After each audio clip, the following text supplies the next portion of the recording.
Bonjour, donc cette vidéo c'est pour introduire les nombres complexes. Alors les nombres complexes ont une grande utilité, pas seulement en mathématiques, mais en physique par exemple, et dans d'autres domaines. Par exemple, il y a des applications directes des nombres complexes en trigonométrie. Plein de formules de trigonométrie peuvent se retrouver grâce aux nombres complexes. Autre application qui est, je dirais, fondamentale, c'est toute la géométrie plane. En fait, on verra que beaucoup de propriétés de géométrie plane peuvent se démontrer à partir de calculs sur ces nombres complexes. C'est-à-dire qu'on peut remplacer en quelque sorte des points ou des vecteurs par des nombres qui sont donc nombres complexes. Et en faisant des calculs sur ces nombres, on déduit tout un tas de propriétés de géométrie. Alors vous avez R, c'est l'ensemble des réels. On va faire comme ça avec des patates. C'est l'ensemble de nombres que vous connaissez. Donc à l'intérieur, il y a les rationnels, puis encore à l'intérieur, il y a les entiers relatifs. Et on va construire un autre ensemble de nombres qui contient R, strictement R, donc plus grand que R. C'est-à-dire qu'il y a d'autres éléments que R dans cet ensemble-là. Donc cet ensemble sera noté l'ensemble C des nombres complexes. Les éléments seront donc des nombres complexes. Bon, alors, si je construis un ensemble de nombres qui contient R, ça veut dire qu'il y a autre chose à l'intérieur de C, autre chose que des réels. Donc il y a bien sûr des réels, mais il y a autre chose. Alors pour cela, il y a un nombre particulier qu'on va noter I. Et ce nombre I, donc ce n'est pas un réel. Ce nombre I, donc ça sera donc déjà une lettre réservée, vérifie I carré égale moins 1. Donc déjà, rien que la définition de ce nombre I, on voit bien que ce n'est pas un réel. Bon, donc ça va être un élément supplémentaire de cet ensemble C. Et on admettra, donc on admet plusieurs choses, qu'un tel ensemble grand C existe, d'une part. D'autre part, que cet ensemble-là, il a les opérations addition, multiplication ayant les mêmes propriétés que ces deux opérations dans R. Et d'autre part, on admettra une chose importante, tout nombre complexe s'écrit de manière unique, Z égale A plus BI. A réel, B réel. Alors il y a un vocabulaire, on dit que A c'est la partie réelle de Z, c'est un réel, et B, ce réel B, c'est la partie imaginaire de Z. C'est un réel. Alors ça va être important, le fait que n'importe quel nombre complexe s'écrive de manière unique sous cette forme-là. Et autre vocabulaire, on dit que ça, c'est l'écriture algébrique d'un nombre complexe. Donc ça, c'est écriture algébrique, le A partie réelle, le B partie imaginaire. Et on fait les opérations sur des nombres complexes, comme on fait avec les réels. La seule différence, c'est chaque fois qu'on rencontrera I, donc on gardera I, et s'il y a des puissances de I, eh bien on utilisera le fait que I carré, ça vaut moins 1. Alors je vais faire quelques petits calculs algébriques. Donc ici on se contente, c'est une première approche, on va se contenter de faire des petits calculs sur les nombres complexes. Et je ferai d'autres remarques pour terminer. On va faire tout un tas de calculs. Par exemple, si je fais 3 plus I plus 2 moins 2I. Donc j'additionne deux nombres complexes. Et bien comment on fait?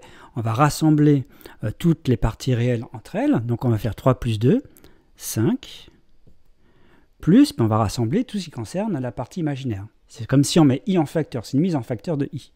Donc ici j'ai 1, moins 2, donc ça fait moins I. Donc on fait ce calcul comme on fait d'habitude en fait. Il n'y a pas vraiment de différence. Si je mets 5 facteurs de 3 plus I, eh bien on distribue. Donc ça fait 15 plus 5i. Bon, donc vous voyez qu'on peut additionner, soustraire, multiplier un nombre complexe par un réel, et évidemment on peut multiplier et diviser des nombres complexes entre eux. Alors déjà, je vais faire cette multiplication. Donc la multiplication, comment on va la faire? Eh bien on va faire comme on fait jusqu'à présent, il n'y a rien de très difficile pour l'instant. Donc il suffit de développer, donc 3 fois 2, 6, ici, 3 fois moins 2i, ça fait moins 6i. I fois 2, ça fait 2i. Et ici, moins 2i carré. Et je vous ai dit, la convention, c'est que chaque fois qu'on rencontre i carré, on remplace ça par moins 1. C'est un réel, moins 1. Donc du coup, moins 2 fois moins 1, ça fait 2. Comme j'ai 6, ça fait 8. Puis après, je rassemble ici i. Donc moins 6 plus 2, ça fait moins 4i. Vous voyez, donc il n'y a pas de complication particulière lorsqu'on fait le produit. On va faire d'autres calculs. Par exemple, si je fais 3 plus i au carré, alors on peut utiliser une identité remarquable. A plus b au carré, c'est a carré, 9, plus le double produit 6i, plus b carré, c'est-à-dire plus i carré. Et chaque fois qu'on rencontre i carré, on remplace par moins 1. Donc là, on remplace par moins 1, 9 moins 1, ça fait 8. Donc 8 plus 6i.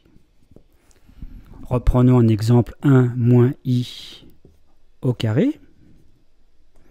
Si on fait 1 moins i au carré, on fait la même chose. Donc ça fait a carré, ça fait 1, moins le double produit, plus i carré.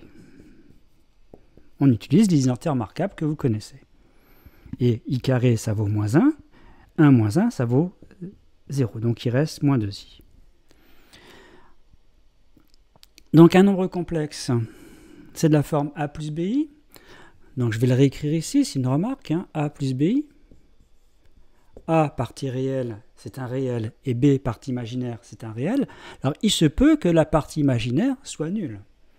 Hein? Alors si B vaut 0, ça veut dire que Z égale A. Autrement dit, quand la partie imaginaire est nulle, c'est que ce nombre complexe, c'est un réel. On retrouve nos réels. Et si la partie réelle est nulle, eh bien il y a uniquement B. Alors on dit dans ce cas-là, quand la partie réelle est nulle, on dit que c'est un imaginaire pur. Donc en fait, qu'est-ce qu'on a comme nombre complexe? Il y a les réels, partie imaginaire nulle. Il y a les imaginaires purs, partie réelle nulle. Puis il y a tous les autres, ça veut dire ceux qui ont une partie imaginaire et une partie réelle non nulle. Alors remarquez ici qu'on a un produit ici, un carré d'un nombre complexe qui n'est ni réel ni imaginaire pur. Et le carré, c'est ici un imaginaire pur. Donc il faut se méfier, hein. Ce sont des calculs, il suffit de faire des calculs. Alors autre calcul toujours, si je fais 1 moins i facteur de 1 plus i, et on utilise des identités remarquables, donc j'ai le produit de deux nombres complexes, hein, qui sont ni réels ni imaginaires purs. Si je fais le calcul, ça fait a carré moins b carré, si j'applique l'identité remarquable, donc ça fait 1 au carré moins i au carré. Mais i carré, ça vaut moins 1. Donc 1 moins moins 1, ça fait 2. Donc on obtient 2. Donc vous voyez, on a le produit de deux nombres complexes qui ne sont ni réels ni imaginaires purs, et le produit, c'est un réel. Bon, donc tout est possible. Donc ça, on l'utilisera souvent. Hein. Je vais donc donner d'autres exemples. Donc il suffit de vous entraîner. Prenez n'importe quel nombre complexe, vous faites des opérations, surtout la multiplication, et chaque fois, quand vous développez, vous rencontrez i carré, vous remplacez par moins 1. Alors on pourrait faire d'autres puissances, hein.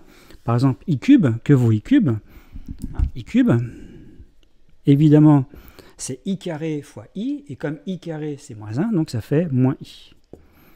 Donc chaque fois on tombe sur ici un nombre complexe, c'est-à-dire une puissance d'un nombre complexe, évidemment c'est un nombre complexe, hein, puisque on a une opération qui est la multiplication dans C, ça veut dire que chaque fois qu'on fait des opérations avec nombres complexes, on reste dans l'ensemble des nombres complexes. Donc maintenant on va faire des exemples de division. Alors faisons cette division, donc on peut diviser des nombres complexes entre eux. Ici l'idée c'est de retrouver un réel en bas. Alors l'idée, je donne l'idée mais après on verra qu'il y a une formule générale pour le faire, c'est de multiplier ici par 1 plus i. Donc on multiplie en haut et en bas par 1 plus i. Alors pourquoi on multiplie en haut et en bas par 1 plus i? Parce qu'on a vu tout à l'heure qu'en faisant ce produit-là, on obtenait 2. Donc en bas, il va y avoir 2. Et en haut, on développe. Alors si on développe, c'est le carré. Hein, ça fait 1 plus 2i plus i carré. Donc comme i carré, ça vaut moins 1. Ici, 1 moins 1, ça fait 0. Donc il reste 2i sur 2. il reste i. Donc ce quotient, ça vaut i. Donc l'idée, en fait, je vais donner un autre exemple et je vais vous donner l'idée. On peut mettre n'importe quoi. 2 plus 3i divisé, par exemple, par 1 moins plus 2i.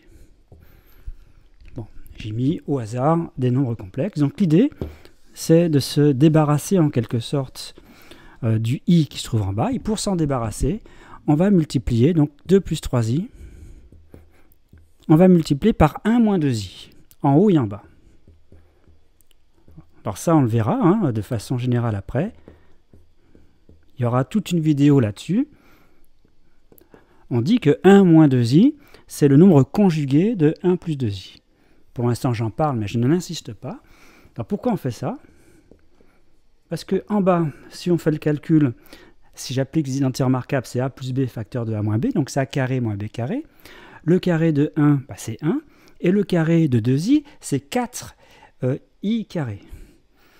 Donc on a dit a carré moins b carré. Le 4i carré, donc 4i carré, c'est moins 4, puisque i carré, c'est moins 1. Donc ça fait 1 moins 4, donc ça fait 5. Donc en faisant ça, avec cette astuce-là, on sait qu'on va se débarrasser en quelque sorte du i qui se trouve en bas. Et après, ici, il suffit de faire le calcul. Donc ici, ça fait 2. Ici, moins 4i. 3i fois i plus 3i. Et 3i fois moins 2i, ça fait moins 6i carré. Moins 6i carré, comme i carré c'est moins 1, ça fait plus 6. Donc on rassemble 2 plus 6, ici ça fait 8. Et donc on divise par 5, 8 cinquièmes. Ici, moins 4i plus 3i, ça fait moins i. Donc moins 1 cinquième fois i. On préfère écrire sous la forme a plus bi ou a plus ib. Hein, ça revient même. De façon à ce qu'on voit bien ici la partie réelle du résultat et la partie imaginaire du résultat. Donc voilà des petits calculs. Je n'insiste pas plus et je vais faire une remarque sur la géométrie.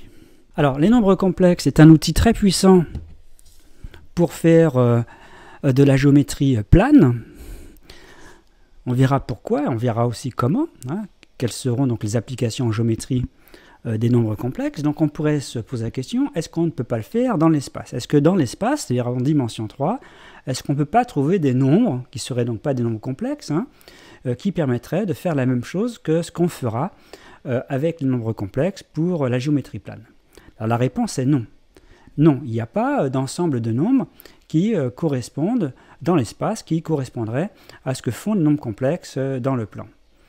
Par contre, on sait qu'on peut trouver des nombres dans des dimensions 4, en fait, des puissances de 2. Donc 2 puissance 1, c'est 2, bah, ça donne donc le plan. Après 2 puissance 2, ça fait 4, donc c'est ce qu'on appelle un hyperespace, hein, c'est quelque chose de plus grand que l'espace, donc dimension 4, et on sait, dans ce cas-là, dans cet espace de dimension 4, on peut trouver des nombres qui permettraient donc de faire des calculs et faire de la géométrie sur cet espace-là. Alors cet ensemble de nombres de dimension 4 s'appelle les quaternions. Alors je vais faire un peu d'histoire.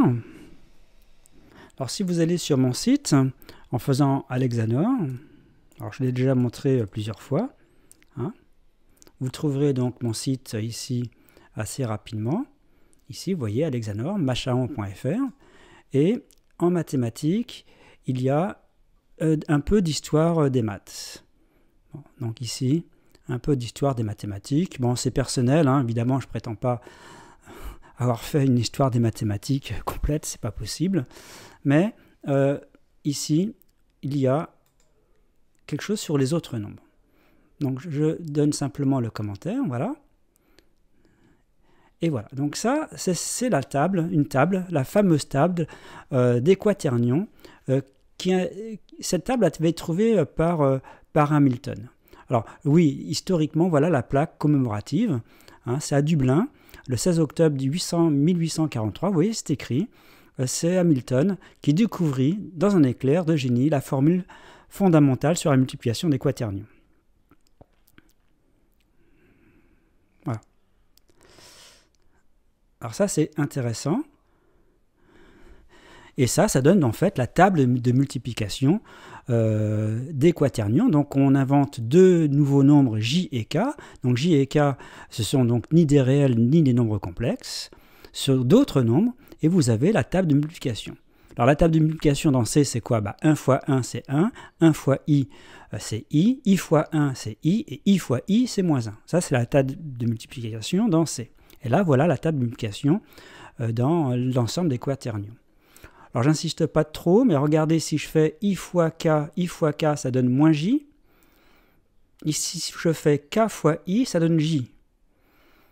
Donc, ça ne donne pas la même chose. Ça veut dire que on obtient un ensemble de nombres ici avec les quaternions, mais la multiplication n'est plus commutative. On perd la commutativité de la multiplication dans cet ensemble des quaternions. Bien. Alors pour C, avec 1 et i seulement, eh bien, la multiplication est commutative. En fait, je l'ai dit au départ, les opérations plus et multipliées ont exactement les mêmes propriétés que celles dans R. Donc ça, c'est pour la petite histoire sur les quaternions. Alors les quaternions ont quand même une application en géométrie dans l'espace pour les rotations. Mais ça, c'est une autre histoire.